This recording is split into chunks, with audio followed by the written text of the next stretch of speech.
This is Cerebral Cinema. Movies of the mind.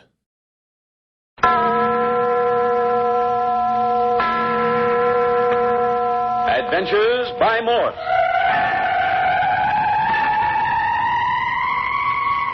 Carlton E. Morse presents Dead Men Prowl, featuring Captain Friday. If you like high adventure, come with me. If you like the stealth of intrigue, come with me. If you like blood and thunder, come with me.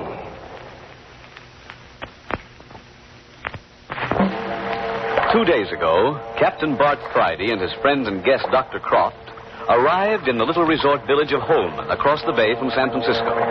They had intended spending a quiet weekend at Captain Friday's summer cottage. But they had no sooner arrived in the village when things began to happen. On the beach, they stumbled on the dead body of old Doc Sims. They found Andrew Waters, the other wealthy man of the village, dead by hanging. Then they found the half-wit Hartley boy shot through the heart. The weird part of the whole thing is the fact that these three dead are apparently prowling the streets and houses of the town of Holman. That right, Captain Friday? Yes, that's right. I've tried everything.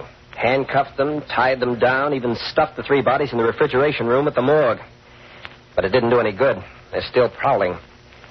The only thing I know for certain is that Doc Sims and Andrew Waters are brothers. Waters had been masquerading under an assumed name. The half-wit Hartley boy had been accidentally shot by Andres Ruiz. I've smoked out that much. Plus the fact that our other guests, Andres and Carmel Ruiz, and Gail and Martin Stanley, are related. But this latest development has just about got me stumped. Carmel Ruiz has disappeared. Yes, Carmel Ruiz has disappeared. The prowling dead have taken the little cousin of Andres. Death stalks in Holman. While Dr. Jamie Croft lay bound and gagged in Captain Friday's cottage, and while the captain and Andres were racing along the coast of the Pacific to bring back the runaway Martin and Gail Stanley, brother and sister, one of the prowling dead had somehow escaped from the ruins of the morgue. He escaped from the ruins to stalk into the rear window of the cottage and kidnap the sleeping Carmel. And the dead thing who did this was the strangled body of our own uncle, Andrew Waters, the prowler who earlier had buried Gail Stanley alive in the sand. And the reason Captain Friday knew it was Waters was that the prowler had left damp footsteps on the bedroom floor and on the wet sand outside the window. And those footprints were Andrew Waters. And the thing with the swollen face, dead eyes, and a rope around its neck had Carmel Ruiz in its possession. Andres Ruiz, cousin of Carmel, is beside himself over the disappearance of Carmel. He is pacing the floor in Captain Friday's summer cottage. But I will go crazy. I will kill myself if anything had happened to my Carmel. If you do not find us, Senor Captain, I will go mad. Now, take it easy, Andres. Sit down, will you? Get on my nerves pacing up and down like that. But Captain Friday... Look here, Andres, be reasonable. No use running around the country. We'd never find her that way. You'll just hang on to yourself for a minute. You have idea? I might have if you'd be quiet for just 2 minutes. Oh, in 2 minutes I will be mad. I do not know what I do now. Look here, Andres. I can't tell you how sorry I am. I haven't the faintest idea of what happened to Carmel. Well, you have shown very bad nature, Senor Stanley. I do not know what to believe about you. I don't blame you for saying that. It's true, and I know it. And I'm sorry. Well, for why have you done all these things? Say bad things. Try to run away. I don't know. I'm always pulling something I'm sorry for afterwards. But look here, Andres. If there's anything I can do to help save Carmel, I'll go the limit to do it. And he means it too, Andres. Yes, I think he does. Hey, look, everyone. I've got a hunch. I'm going out for 3 or 4 minutes, and you four stay here. Don't one of you dare move out of this room. Not out of the room? Not a move. Like company, Captain? Well, not this time, Dr. Croft. I've got to travel fast. Anyway, I'd like you to stay here with the others. You'll all be safer. But what about your own safety, Captain? Don't worry, I'll be okay. Now, mind now. Don't even leave the room. Where do you suppose he's going? Oh, if he will only bring back Carmel. Oh, I hope he does. I feel we should be doing something. Oh, see what Captain Friday said to wait here? It's all nonsense sitting around in one room when we might be out searching. You are nervous too, Senor Doctor. Oh, it is enough to make everybody crazy. But still, Captain Friday said he had an idea. Yes, but supposing it is wrong, Miss Stanley. You're right there, Andres. Theories are very dangerous things to work with. They're as apt to be wrong as right. Still, I have very great faith in this Captain. Oh, yes, we must believe in him. We'd be lost if we didn't. Oh, who else have we to turn to? Well, there's Dr. Croft here. I'm afraid I'm not much of a detective, Stanley. I tell you, it is not possible that my Uncle Andrew Walters took Carmel. It is not possible. He's dead. The dead have done a number of impossible things lately, I'm afraid, Andres. Oh, I know, but I see with my own eyes the walls of the morgue fall down on all three bodies. They are pinned under hundreds of tons of stone and mortar. That's a wonder you and the captain weren't killed. Well, we would have been if we had not seen the walls falling and run into the ice-cold room, which protected us a little from the falling stones. A remarkable escape, Andres. Oh, but what I am interested in is about these bodies. They are buried deep under the walls. And yet one of the dead men had carried off Carmel. Open the door. Somebody open the door, quick. Who is this? The captain. I will open. I will open it. Carmel! Carmel! You have found Carmel! Oh, now, get out of the way, Andres. Can't you see she's tied hand and foot? Is she hurt, Captain? Is she hurt? Oh, no. Here. Let me put her on the lounge. Here is knife, senor. Cut her loose. Here. For the love of Mike, Andres, get out from underfoot. She is not hurt. Tell me she's not hurt. Oh, Carmel, please. You mustn't cry like that. You mustn't. There. Here, Andres, take the knife and cut her legs free. Si, senor. I will do anything. Oh, Carmel, but it is good you are safe. Poor kid. Get back, you folks. Don't crowd in so close around her. Here, Captain. Let me give her a couple of these tablets. She mustn't go on like that. Will they quiet her? I think they will. Here, child. Swallow these and then take a sip of water. Is there anything I can do, Dr. Croft? No, I think not. She's just highly wrought up. She'll grow quieter in a few minutes. Here, Andres, you sit here beside her. She was calling for you when I found her. She was calling for me. Oh, senor. She was calling for me. Oh, never again will I let you out of my sight. You know, Gail, that Andres isn't such a bad fellow either. I knew he was in love with Carmel the moment I first saw them together. But, Captain, where was Carmel? Where did you find her? If you've examined this cottage closely, you'll notice that the backs of the closets have not been finished off. You can go through the back in among the floor studdings and rafters. Oh, yes. Yes, I noticed that. Well, my old aunt used to put junk that she didn't want to throw away back in them. I found Carmel stuffed back among the joists and studdings of her own closet. But what made you look there? Well, then you must have carried her through the back window and around to the front door. Yes, I did, all right. But what for? Did it to throw our would-be murderer off the trail. Off the trail? You mean he's around here? Maybe. Maybe not. But why didn't we hear her crying? She was gagged. Captain, what made you think of looking in the house for her? It would have been too dangerous to take her out. He might have been spotted. Besides, the tracks he left when he went away showed he wasn't carrying anything. No, I remember it, Captain. That was the same clue you got when we were hunting Miss Stanley here, when she was buried in the sand. Well, you'd think even a dead body'd learn not to make the same mistake twice in a row. And so you figured out the body must be in the house. How did you happen to think of looking in the girl's own wardrobe? I figure he'd probably be working fast, not knowing how long I'd be gone. Besides, Dr. Croft, you were tied up in the other room. Might get free at any minute. Yes. Quite natural when you stop to think of it. And so, from force of necessity, you figured he'd hide her in the handiest place. Mm-hmm. Force of necessity and craftiness. He'd hardly expect us to look so near the scene of the crime for her. Oh, Andre seems to have Carmel quieted. Perhaps we can talk to her now. We'll have a try, anyhow. And Carmel, you're not going to cry anymore, eh? Oh, we're going to be very happy, you and I. And Chiquita. Well, Carmel, you don't look like the same young lady I carried in a few minutes ago. Oh, but, senor, she understands now that she's going to be very happy for the rest of her life. Yeah? Look here, Carmel. You feel like talking? Yes. Please, you will not bring back bad memories? I'm sorry, Andres, but we've got to get all the information we can. Please, Andres. I don't mind. If you'll sit beside me. Oh, nothing in the world could make me move. Okay. Now then, tell us what happened. I was asleep when something touched me. And I opened my eyes and... Oh, please, Captain. I'm all right, Andres. And there was a horrible face looking down at me. Didn't look like it was alive. There was a rope around its neck. Oh, it is a monstrous thing. What did you do? When he saw I was awake, he put his hand over my mouth. I tried to scream, but I couldn't. He held me so tight, I fought just as hard as I could. Oh, my poor Carmel. And one of his fingers slipped into my mouth.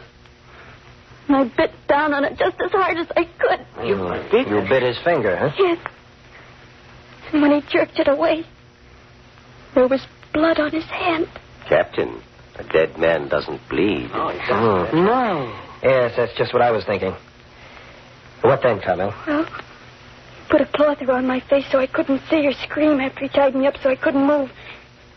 Carried me someplace. But if it is live, man, Captain, my uncle could not be alive and dead at the same time. Never heard of it being done before. But if there's a live man mixed up in this thing, we ought to get after him. Yes, but where would we look? I think that'll be easy. You mean you know where he is?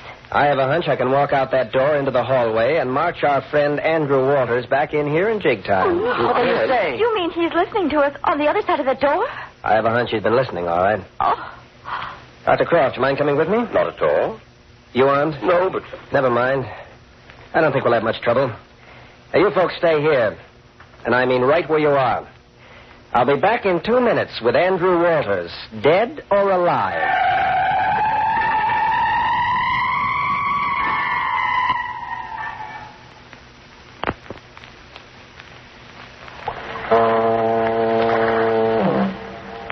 Captain Friday has promised the 4 young people, Andres and Carmel Ruiz and Gail and Martin Stanley, that he would return in 2 minutes with Andrew Walters, the man who was found hanged in his home.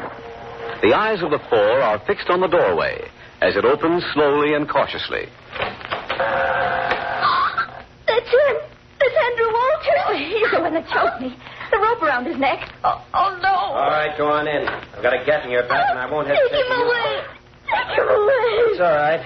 I have his hands cuffed together behind him. He can't hurt you. But who is Hey, it? don't you see? Don't you see? He's got on one of those rubber face masks. Oh, no. What is this? Captain Friday, where's Dr. Croft? Don't you know? Captain. It is Dr. Croft behind that mask. Sure. Have a look. Captain Friday, would you mind removing that rope from around my neck? It has an ugly feeling. Now, see here, Doctor. I'm giving you your choice. Do you tell him or do I? Why? Will make a very pleasant story. I think I should like to tell it. All right, go ahead. My dear nieces and nephews. What's that? What did you say? Why do you call us nieces and nephews? Because it happens due to certain biologic and sociological phenomena to be true. Oh, cut that stuff out. Who are you anyway? How very like Doc Sims you are in temperament, boy. Nuts. As to who I am, do you recall the autobiography left by Andrew Walters, alias Vance Sims? Do you recall that there was a 3rd brother, Franklin Sims, who was murdered in the Near East? I am Franklin Sims. Right, Captain? That's right. Get along with the story, Doctor. Oh, yes, quite right. You see, that night 20 years ago, we got news that our father was dead. The night Doc Sims took Vance out and got him thoroughly intoxicated, and then hit me over the head and dumped me in a nasty-smelling river. Then Doc Sims, not Andrew Walters, was the murderer. Oh, no, there was no murderer. But I crawled out of the river, and foul and smelly as I was from the thick river water, I continued to live. But if you are who you say you are, why didn't you come back to the United States at once and claim you're part of the estate? Because, my dear, for almost 3 years I was so horribly ill, I spent most of my time balancing on the brink between life and death. Later, I went to Germany, and I became a medical student. And still you didn't try to get your share of the money? My life had become a thing apart from my family and my rightful estate. I intended never to return to America. And then about 12 years ago, everything became changed again. I became interested in certain biological experimentations. I spent every cent I had saved, could earn and borrow, and still I needed more. And then I remembered the great fortune which had been taken from me in America. I determined to get it back by fair means or foul. It was mine, and I determined to have it. But, senor, it was not us who had hurt Wait a minute, Andres. I returned to San Francisco under the assumed name of Dr. Jamie Croft and set up office while I got the lay of the land. When I first arrived, my brother Doc Sims held the entire estate. It seemed an easy matter to put him out of their way. Enter my claim. And then I discovered that he had a niece and a nephew to whom the property would go in the case of his death. That's you, Miss Stanley, and your brother Martin. And while I was trying to find some means of overcoming this difficulty, who should come on the scene but Andrew Walters? And without any fuss, he took over half the Sims estate.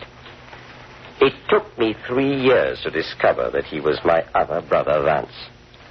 And then, by a bit of housebreaking and prowling, I discovered that he, too, had a niece and nephew whom he favored in case of his death. They were you, Carmel, and you, Andres. Yes, go on. Well, in the meantime, I was working out a little scheme which worked rather nicely when the time came. About 8 years ago, my brother, Doc Sims, died. Hey, what's that? Our uncle died 8 years ago? Yes, all of 8 years ago. And being on the ground at the time, I quietly buried the body and stepped into his shoes. Now, wait a minute, Doctor. I've known both you and Doc Sims for more than 2 years. Which says a great deal for my ability as an impersonator. Do you mean to say that you've been acting the part of 2 doctors for 8 years? I have sufficient proof for even you, Captain Friday. But the body.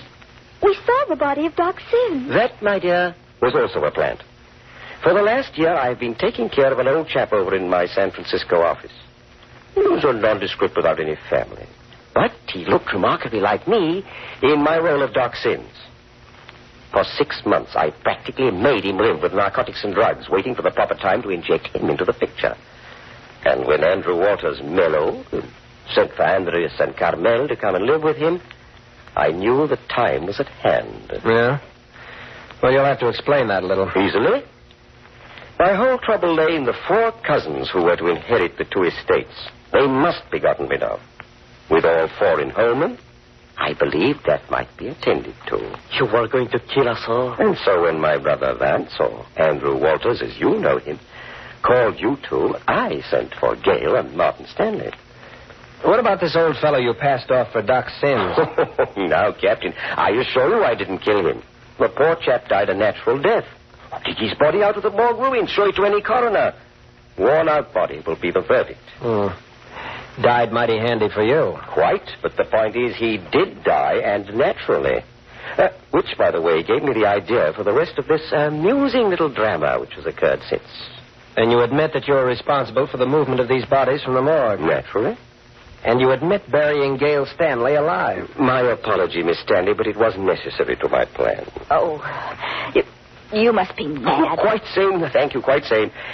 And, by the way, Captain, I had to rush like the deuce to get Andrew Walters' shoes back on him before you and Martin got to the morgue. But I made it all right. Yes, so I noticed.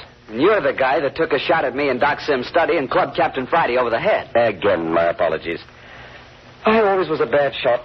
You put us out and then took the papers out of the safe and stuck them in the pocket of your substitute, Doc Sims, and left his body where we'd find it. Exactly. Well, what for? To impress you all with the fact that dead bodies actually were on the prowl. And you leave Carmel's handkerchief in Dr. Sims' house. Why you do that? Oh, that was simply a little touch to implicate you, Andres, and to cause dissension between you and Stanley here. Nice fellow. And it was you who shot at me from the hall when we were upstairs examining Andrew Walters' room? You know, Captain, I think that was my masterpiece. How did you do it? Why, I simply had the Hartley boy's body handy. When you, Carmel, and Andres were in the room, I crept upstairs. I got the body. I took a crack at Andres. I shouted, and I rolled down the stairs with a half-wit's body. Oh, sacrament. Startling bit of realism. Eh, Captain? Dr. Croft, were you the one that got us to go to the refrigeration room of the morgue?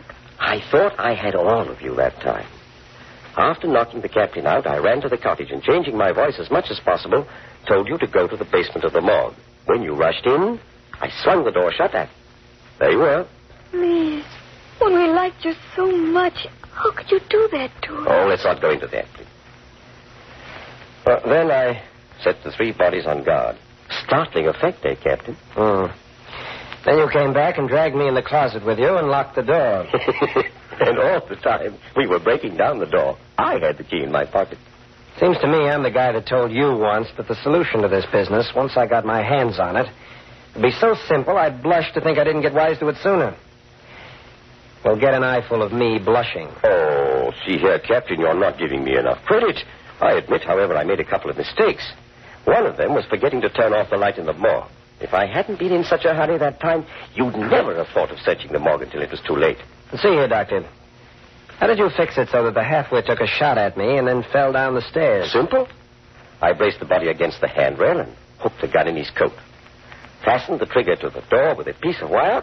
Presto! When the door opened, the gun exploded, the body lunged down the stairs. Good thing for me you didn't allow for the up-jerk of the muzzle of the revolver when it went off. I told you I didn't know much about guns, Captain. After all, I'm a medical man, not a gangster. But why did you kill the half-wit boy? Surely he didn't. Oh, that I know nothing about. You didn't kill the boy? Please, he did not. I did not know it until the Senor Captain told me, but it was I who did this thing. Andres, Andres, you didn't. Oh, please, Carmel, it was most horrible mistake. It's like this. Remember the night you kids saw the skeleton on the beach and Andres shot at it? Well, the skeleton was the half-wit boy, and Andres killed him. His father had given him several rubber masks and some luminous paint for Halloween, and the foolish boy continued to use it to amuse himself. The boy's father knows all about this now. And that, by the way, is where I got that mask you recently saw on my face. I found it lying outside the morgue. Dr. Croft, what was your idea in blowing up the morgue? Oh, Captain, you cannot imagine how uneasy a person grows having a bloodhound like yourself on his trail. I grew more and more certain that you were beginning to suspect the truth. So, I laid the trap and got you and Andres off on a pretext of hearing a woman scream. Well, I'm glad I knocked you over the head. Too bad I didn't do a better job of it. I get your point exactly, Martin. The real Sim Spirit. Oh, I never want to hear that name again. You see, you made your big mistake, Doctor, when you kidnapped Carmel here. I was plain crazy.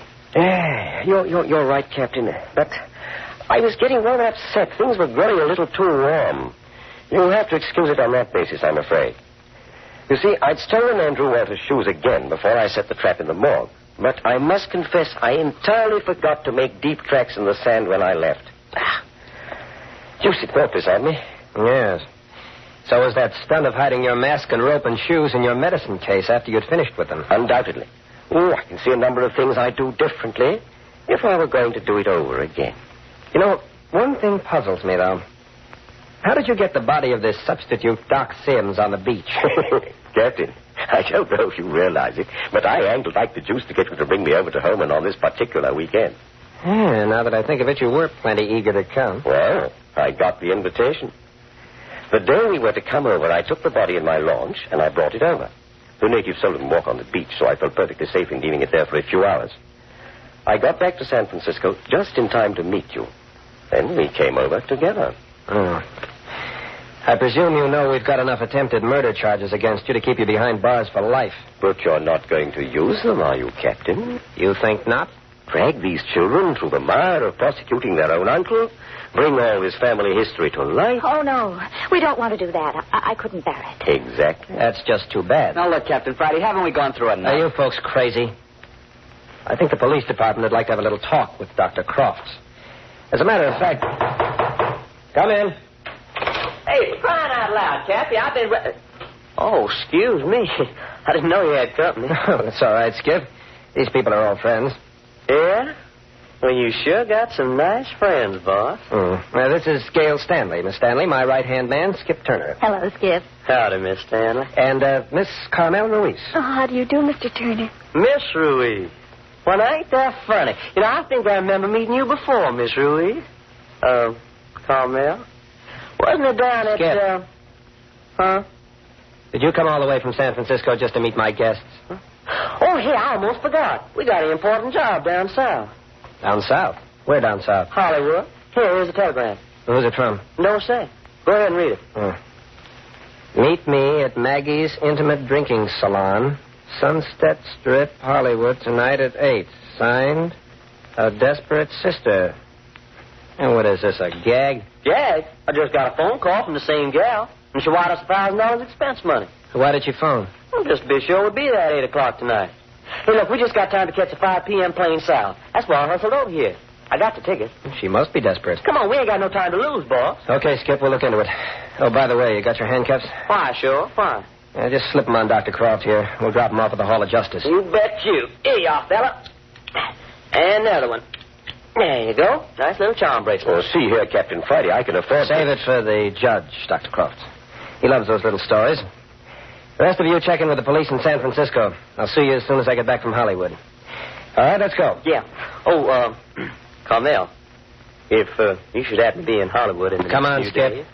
There's a desperate sister waiting for us in Maggie's Intimate Drinking Salon. Let's get moving. Cerebral Cinema hopes you have enjoyed this movie of the mind.